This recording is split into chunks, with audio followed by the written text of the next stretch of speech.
Sir 42 लोग हैं, उन 12 विक्टिम के करीबी रिश्तेदार और फैमिली वाले। सस्पेक्ट ज्यादा और वक्त कम। सर सबसे पहले इन 42 लोगों में से उन लोगों के नाम हटा देते हैं जो कल दिलीप की मौत के वक्त शहर में नहीं थे। सर 9 साल हो गए इस बात को। शायद कितने लोग देश भी छोड़कर चले गए होंगे और कुछ लोगों की मौत भी हो गई होगी। फिर भी पता तो लगाना ही पड़ेगा। देखो कितने लोग शहर में थे जब दिलीप की मौत हुई।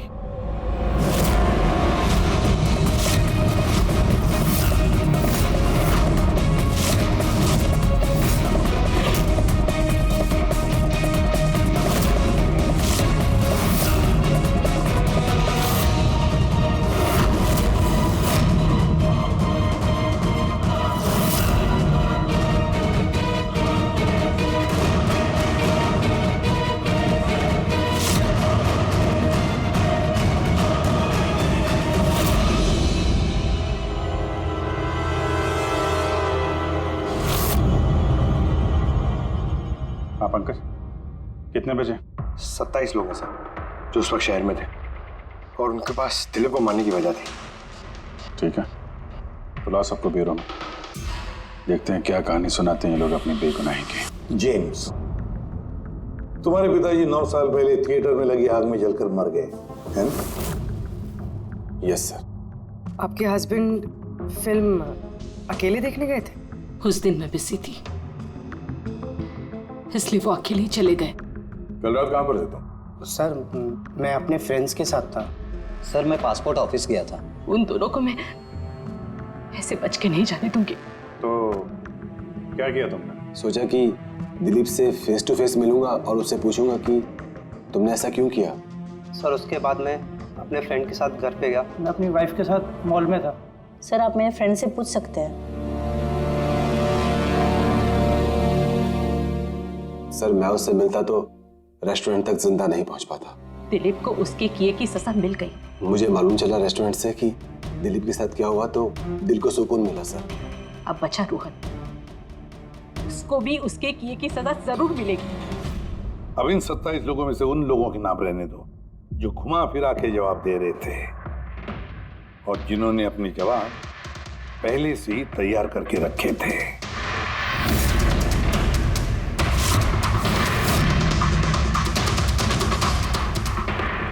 सर अब 15 बजे।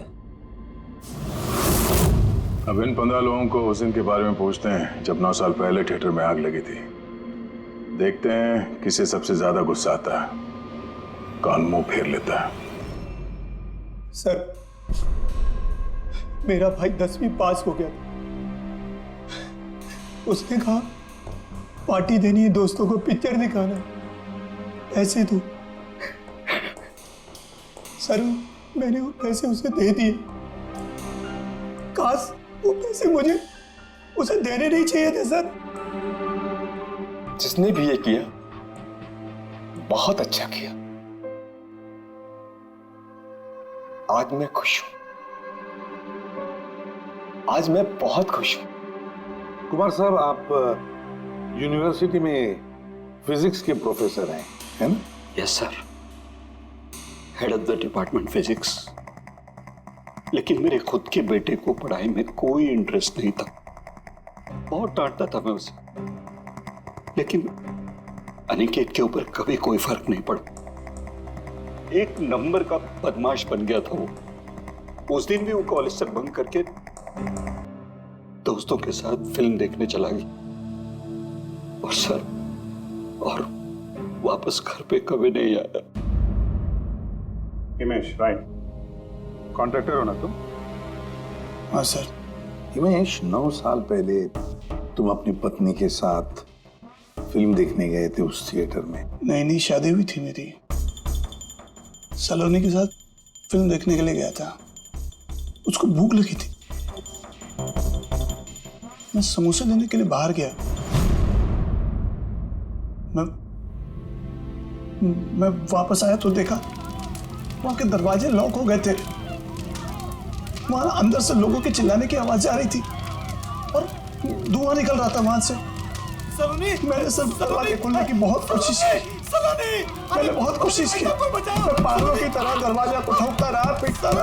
सलोनी सलोनी सलोनी सलोनी सलोनी चिल्लाता रहा, अरे कोई दरवाजा खोल दो यार, सलोनी सलोनी। लेकिन मैं कुछ नहीं कर सका सर, मैं कुछ नहीं कर सका। अपनी सलोनी को मैं बचा नहीं सकता। वहां पे एक गार्ड भी था ना, टोनी, उससे भी दरवाजा नहीं खुला क्या? नहीं था सर। वहां कोई और गार्ड, किसी और को देखा था तुमने? कोई नहीं था सर, कोई नहीं था। मैं 9 साल पहले जो बात कोर्ट में कहा वही आज कह रहा हूं। जब सिनेमा हॉल में आग लगी थी उस वक्त टोनी वहां पर नहीं था सर।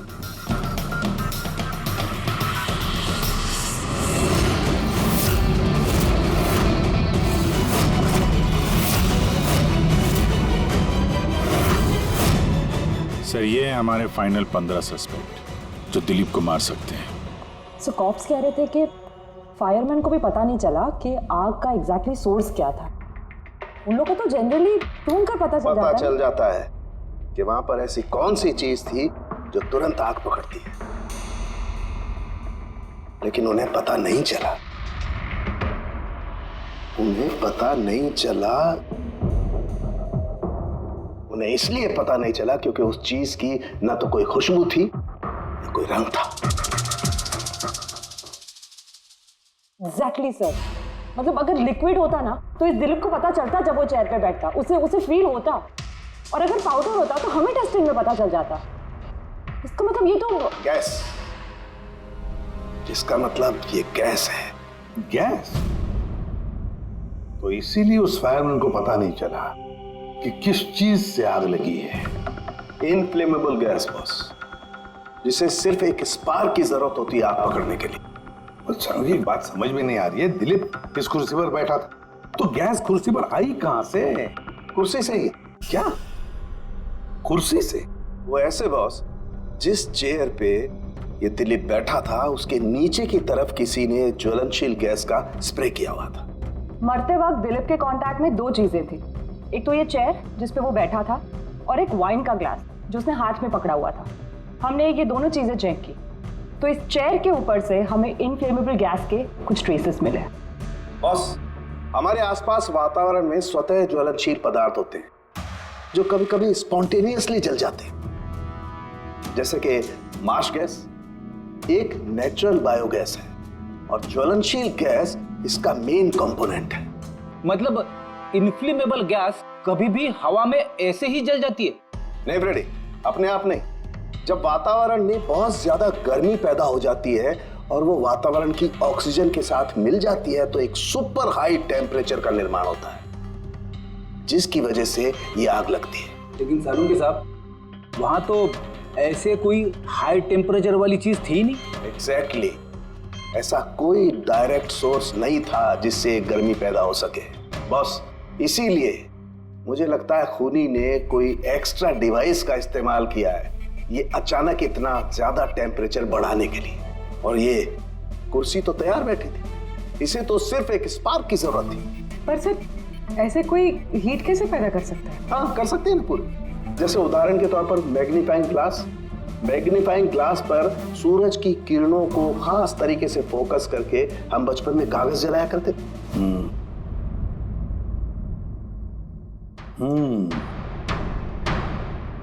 लगता है इस रेस्टोरेंट में फिर से जाना पड़ेगा,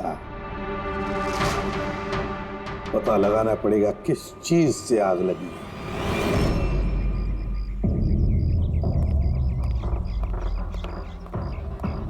पूरा एरिया छान मार लिया सर, लेकिन ऐसी वो चीज ही नहीं मिली जिससे आग लग सकती है।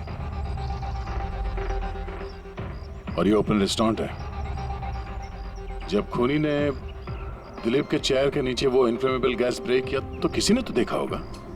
वही तो, चेयर में अपने आप आग लग गई और दिलीप चल के मर गया। किसी ने कुछ देखा नहीं और ना ही कोई सबूत हमारे सामने आ रहा है।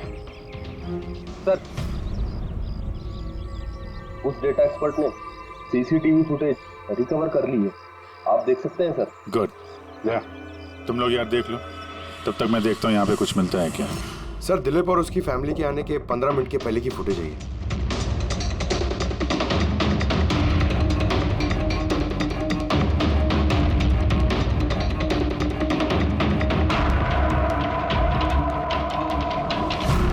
ये कुर्सी चेंज कर रहा है। इसका कोई दूसरा एंगल है क्या? इसी टाइम का चेक करो। एक मिनट सर।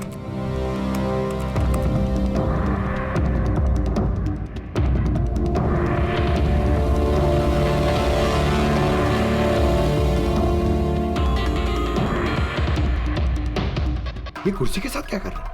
गैस स्प्रे कर रहा है क्या? हाँ, उसने अपने चेयर पे गैस स्प्रे किया और उसने अपनी कुर्सी को उस कुर्सी से बदल दी जिस पे दिलीप बैठने वाला था।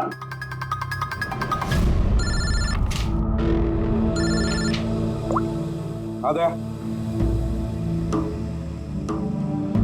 अच्छा, great, good work, good work. क्या हो सर? जिसने भी दिलीप की कुर्सी के साथ छेड़खानी की ना, उसका पता चल गया है। वो एक आदमी है, उसका मिलता जुलता हुलिया भी मिला है। अब देखते हैं, दया भेजने वाला है फोटोग्राफ।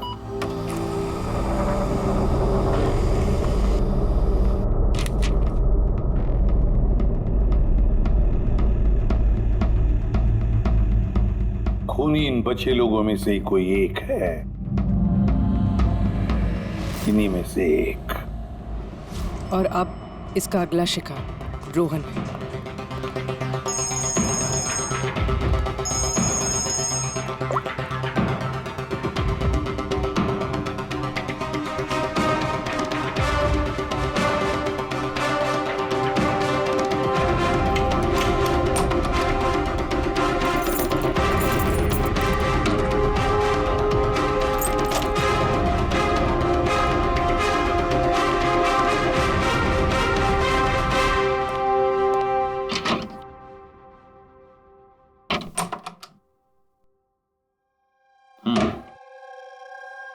मुझे लगता है कोई मेरी और दिलीप की रिहाई से खुश नहीं है। मेरी जान को खतरा है यहाँ पर। I will talk to you later, bye. Sir everything is okay. All right, तुम यहीं पर रहना और किसी को भी अंदर मत आने देना। Be alert, okay? Okay sir.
बचाओ बचाओ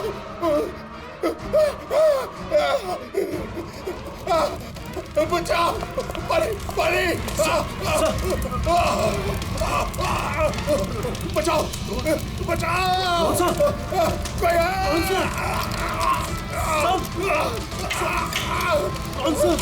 बचाओ, परे परे कौन सा?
क्या हुआ यहाँ पर और कैसे?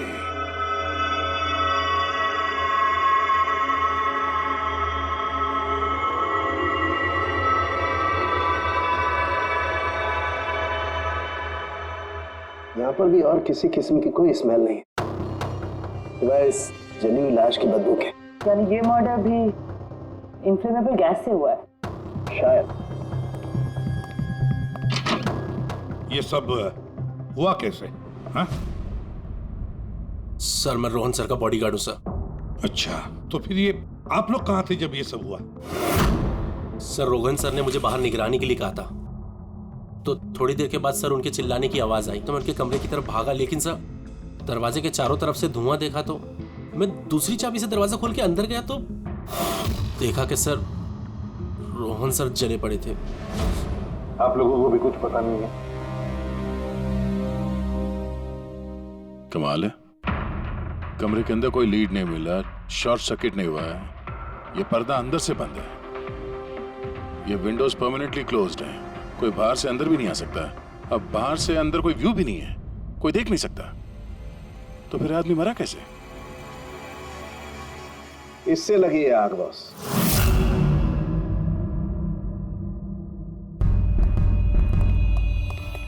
ये इस चीज से ये है क्या सर? फिलामेंट है। फिलामेंट? इलेक्ट्रिक बल्ब के अंदर का फिलामेंट।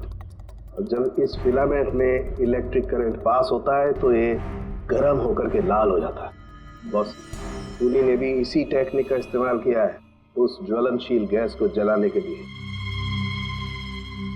पर वहाँ रेस्टोरेंट में जहाँ पर दिलीप की मौत हुई थी, वहां पर तो हमें ऐसा कोई फिलामेंट वगैरह नहीं मिला।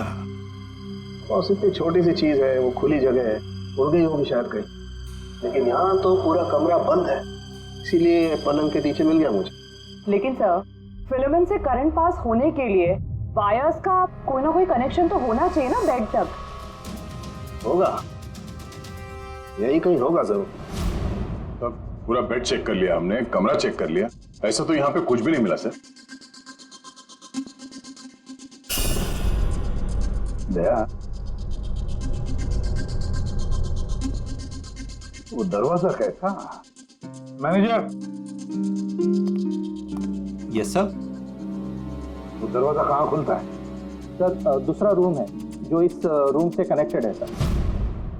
अब वैसे ये रूम सील्ड रहता है, इसे कोई खोलता नहीं सर। खोलो दरवाजा। Yes sir. आइए सर।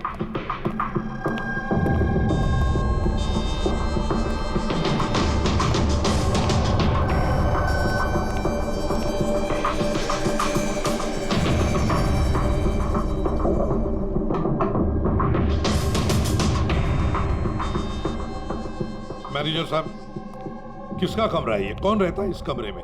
गेस्ट है कोई सर, डिटेल्स चेक करनी पड़ेगी। मंगाओ। Okay sir.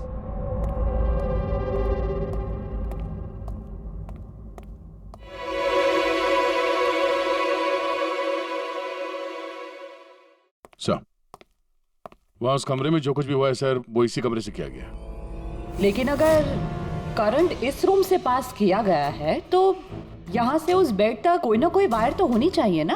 और अगर वायर होती तो बॉस रोहन को दिखाई भी देनी चाहिए। हाँ, शायद उसके बॉडीगार्ड ने भी देखा हो। बुलाओ उसके बॉडीगार्ड को। आप आया।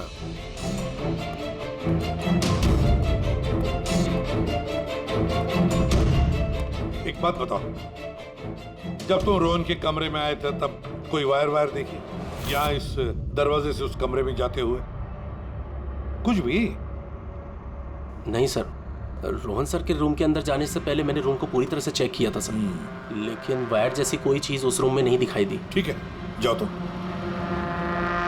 जो कुछ भी हो दया, खूनी ने इसी दरवाजे का इस्तेमाल किया। इस दरवाजे से वो रोहन के इस कमरे में आया, उसने बेड पर इन्फ्लेमेबल गैस स्प्रे किया और किसी भी तरह से फिलामेंट को करंट दे दिया। बस फिलामेंट गर्म हो गई और इन्फ्लेमेबल गैस ने आग पकड़ ली, रोहन की मौत हो गई। बस एक बात पक्की है, ये जो कोई भी है उससे इलेक्ट्रिक और केमिकल्स की बहुत अच्छी जानकारी है। प्रोफेसर कुमार, फिजिक्स का प्रोफेसर कुमार, उससे बढ़कर और कौन जान सकता है इस सारे मामले में?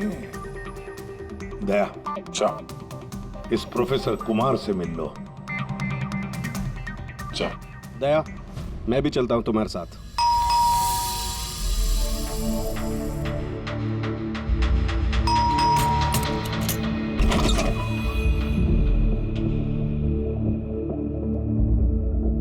प्रोफेसर कुमार है घर पे? हाँ है, लेकिन आप लोग? सीआईडी। सीआईडी? सब ठीक तो है ना साहब? हाँ, उनसे कुछ पूछताछ करनी है। कहाँ है वो? बाहर बच्चों को पढ़ा रहे हैं, मैं बुला के लाता हूँ। कोई बात नहीं, हम देखते हैं।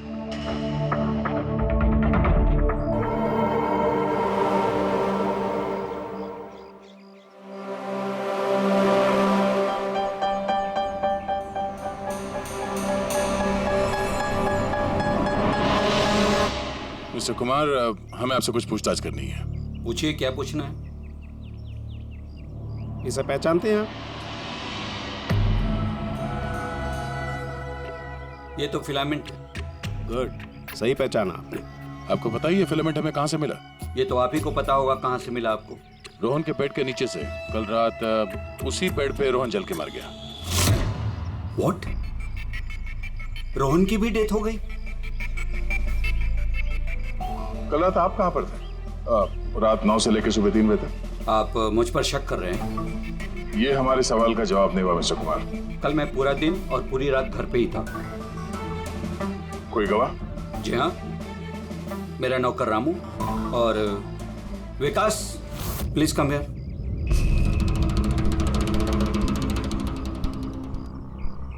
Yes sir. इन्हें बताओ मैं कल कहाँ था।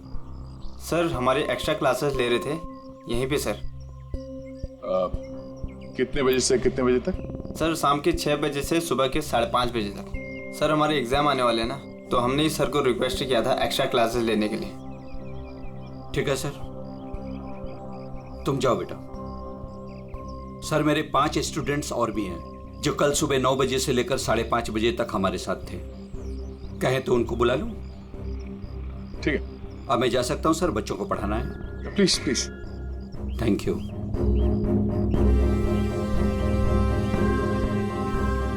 हाँ तो बच्चों में ये कह रहा था कि बिना सोल्डरिंग वायर के भी हम मदरबोर्ड फिक्स कर सकते हैं with the help of adhesive conductor.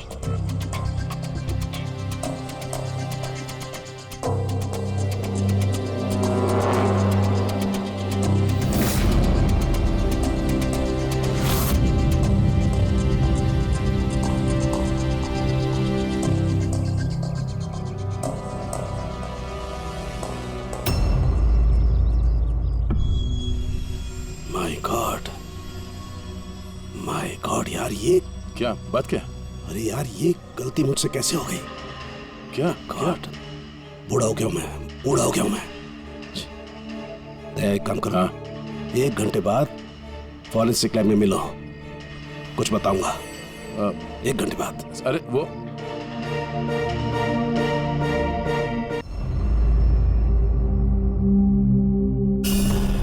लो बस, एक काम करो, इस स्विच से इन बल्ब्स को जलाओ। इस स्विच से? इस स्विच से? हाँ हाँ, इस स्विच से। यार ना कोई कनेक्शन है, कुछ कैसे जलेंगे ये? तुम सवाल मत किया करो, कभी कभी मेरी बात भी मान लिया करो यार। कभी कभी। ये ले। क्या सर, ये तो कुछ हुआ भी नहीं। होगा होगा। अरे क्या होगा? होगा ही नहीं। अरे होगा यार, बिलीव नहीं होगा। 1 मिनट। क्या इसकी तबीयत ठीक है ना? हाँ? तो पता नहीं क्या हुआ है, वो जब से वो प्रोफेसर कुमार से मिलके आया ना, बस बल्ब के साथ ही खेले जा रहे हैं। बात बताओ, वो फिंगरप्रिंट्स का क्या रिपोर्ट आया? वही जो फिंगरप्रिंट्स तूने होटल वाले से लिए थे और रूम में उठाए थे? तो फिंगरप्रिंट तो बहुत सारे मिले, लेकिन सारे स्टाफ मेंबर्स के ही हैं, उसके अलावा और किसी के नहीं मिले। ये कैसे हो सकता है? तो भाई साहब जरा इधर भी ध्यान दीजिए। हाँ हाँ, ध्यान है। हाँ।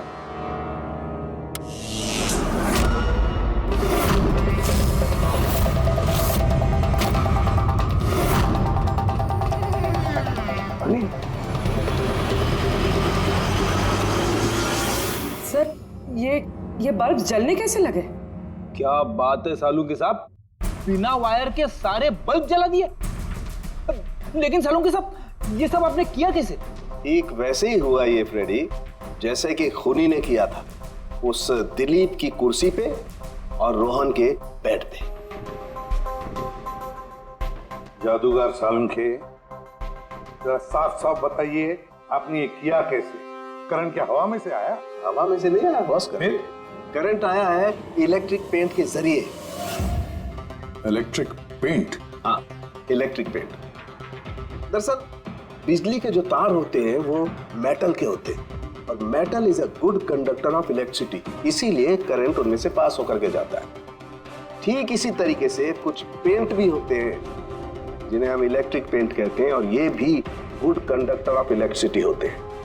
इनमें से भी इलेक्ट्रिसिटी पास हो सकती है और कमाल की बात यह है कि ये किसी भी कलर में मिल सकते हैं, जो आसानी से किसी भी बैकग्राउंड में मर्ज भी हो सकते हैं।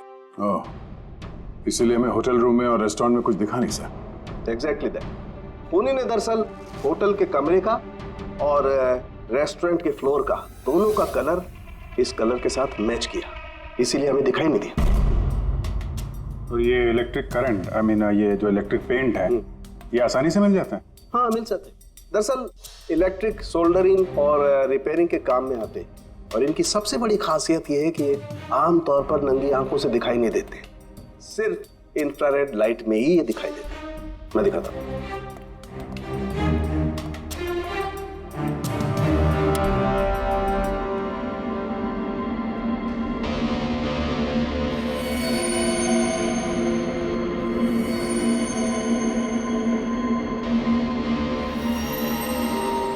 देखा बॉस? हाँ, खूनी ने भी ऐसे ही इस इलेक्ट्रिक पेंट का इस्तेमाल किया और ये सर्किट बनाया।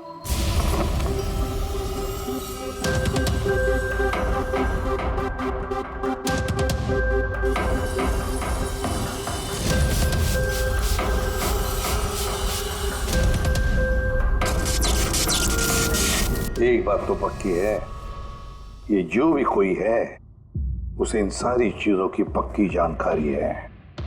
मगर सर, इनमें से खूनी कौन है? इस प्रोफेसर से तो मिल लिए सर, ये तो नहीं है। ये बंसी? बंसी तो एक क्लर्क है, और मुझे नहीं लगता कि एक क्लर्क को साइंस की इतनी जानकारी होगी। सर, इनमें से सबसे ज्यादा पढ़े लिखे तो ये प्रोफेसर ही लग रहे हैं। कोई ऐसा जो प्रोफेसर जितना इंटेलिजेंट तो नहीं है, लेकिन इसे इन सब चीजों की जानकारी है।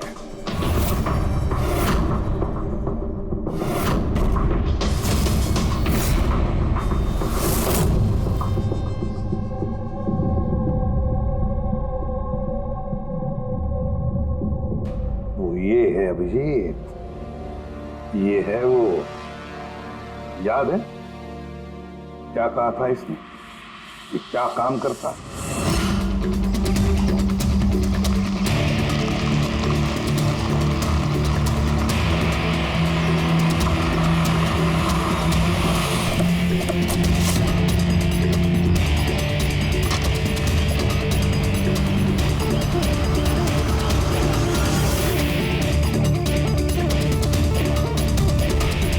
चले ससुराल।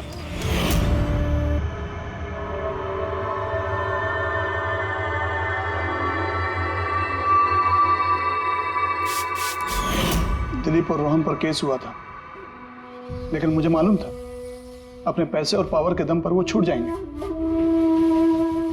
लेकिन उनके पास पैसा था तो मेरे पास दिमाग। कई महीनों तक उनका पीछा किया, वो कहां जाते हैं, क्या करते हैं, किससे मिलते हैं, सब कुछ। आखिर मैंने दोनों को मारने की तरकीब ढूंढ ही निकाली, इलेक्ट्रिक पेंट्स और सर्किट्स के जरिए। ये दोनों के बारे में मुझे अच्छी खासी जानकारी थी। बस दे दी दोनों को सजा, दोनों को मार दिया जिंदा जलाकर, जैसे उन्होंने मेरी सलोनी को मारा था। हिमेश, तुम्हारी पत्नी के साथ जो कुछ भी हुआ उसका हम सबको अफसोस है, लेकिन दिलीप और रोहन को मारकर तुम्हें क्या मिला? क्या तुम्हारी पत्नी वापस आ गई? बदले की आग में तुमने दो लोगों की जानें ली, कानून तुम्हें कभी माफ नहीं करेगा। तुम्हें कड़ी से कड़ी सजा होगी।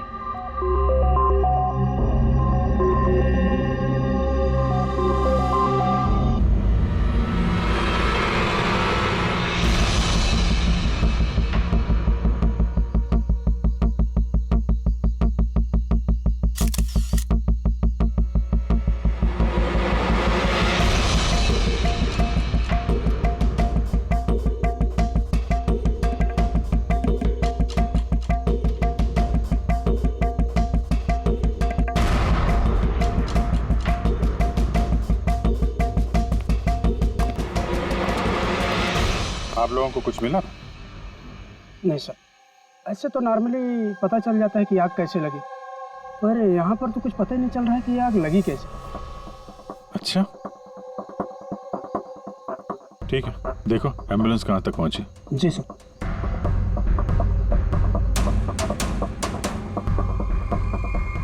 बहुत बुरी तरह से झुलस गया। कमाल है, कुछ पता ही नहीं चल रहा है कि आग कैसे लगी है।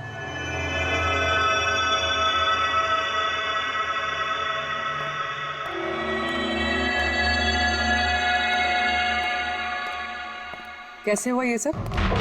सब कुछ तो बिल्कुल ठीक था, पता नहीं ये आग कहाँ से लग गई। इतने सारे लोगों की बद्दुआएं तो लगेंगी ना।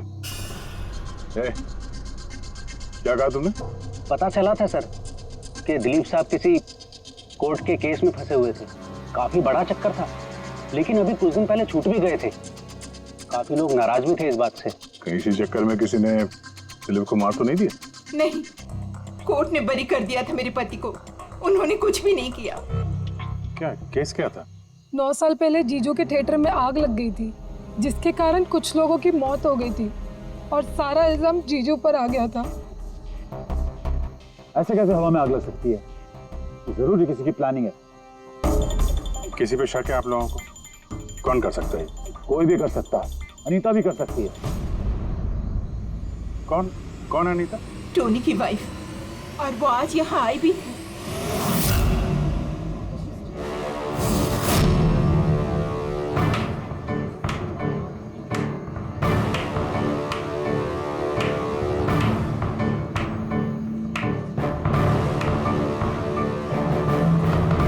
अनीता,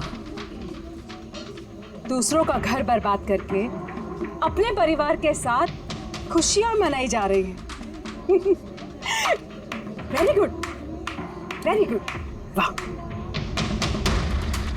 लेकिन एक बात याद रखना, उन लोगों की तरह तुम भी तड़प तड़प के मरोगे। सिक्योरिटी! ए चुप! आवाज नीचे। निकालो उसको बाहर, निकालो। आउट! लगता है तुम दोनों अपने अंजाम से वाकिफ नहीं। तुम्हारा बुरा समय अब शुरू हो गया है, याद रखना।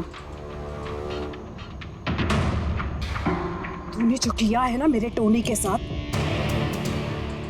याद रखना, इसके बाद तू नहीं बचेगा। सुना तूने? ले जा इसको। तू नहीं बचेगा, नर्क में चलेगा तू। अरे देख क्या रहा है, ले जा इसे। नर्क में चलेगा तू, तड़प तड़प के चलेगा, याद रखना। अरे जा।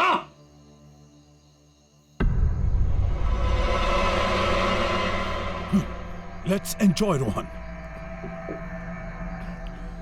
अरे भूल जाओ।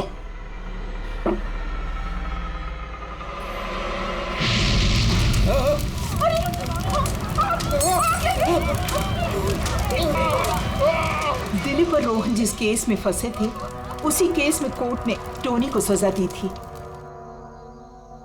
अच्छा, किस किस को पता था कि आप लोग यहाँ रेस्टोरेंट में आने वाले हैं?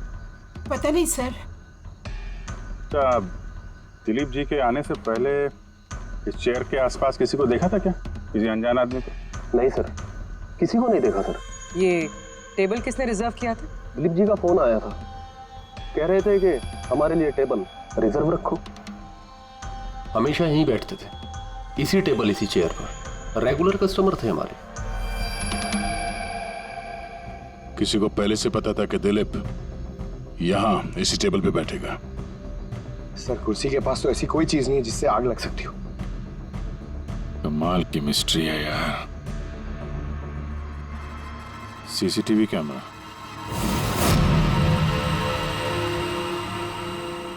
इसकी फुटेज से पता चलेगा क्या हुआ था यहाँ पे। ओह माय गॉड, ये सब कैसे हो गया? कौन कर सकता है सब?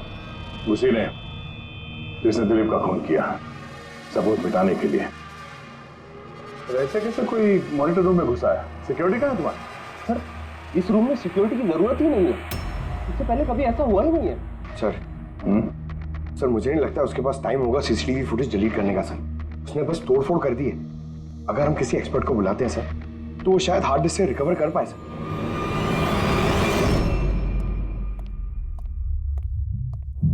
सर सर 9 साल पहले दिलीप और रोहन का एक थिएटर था जिसमें आग लग गई थी। एग्जिट और एंट्री डोर बंद होने की वजह से इस आग में 12 लोग जल के मर गए। विक्टिम्स की फैमिली ने केस किया तो इन्वेस्टिगेशन में पता चला कि उस वक्त एक गार्ड ड्यूटी पे था। हाँ, टोनी। हाँ सर, कोर्ट में साबित हो गया कि टोनी ने बहुत शराब पी रखी थी और शराब के नशे में वो इतना धुत था कि वो इमरजेंसी एग्जिट भी खोल नहीं पाया। हाँ, मगर इस टोनी की बीवी अनीता ये मानने को तैयार ही नहीं कि गलती टोनी की है। सर सिर्फ उसका ही नहीं, बहुत सारे न्यूज़पेपर आर्टिकल्स ने भी कोर्ट के इस फैसले के खिलाफ आवाज़ उठाई थी। जब ये हादसा हुआ था उस वक्त दिलीप और रोहन के खिलाफ सॉलिड एविडेंसेस थे, लेकिन फिर केस चलता रहा। 9 साल हो गए। कुछ विटनेसेस ने गवाही बदल दी और कुछ कंट्री से बाहर चले गए। सर, दिलीप और रोहन ने जरूर पैसे और पावर का इस्तेमाल किया होगा और यह बात टोनी को पता चल गई होगी। उसी ने भेजा होगा अनीता को दिलीप को मारने के लिए। पर फ्रेडी, जब अनीता वहां थी ही नहीं तो आग लगाई कैसे? नहीं, सिक्योरिटी वालों ने तो उसे बाहर निकाला था रेस्टोरेंट में से। ऐसी कौन सी चीज है जो अचानक आग लग सकती है? सर, शायद डॉक्टर सालुंके हमारी मदद कर सके, या फिर अनीता।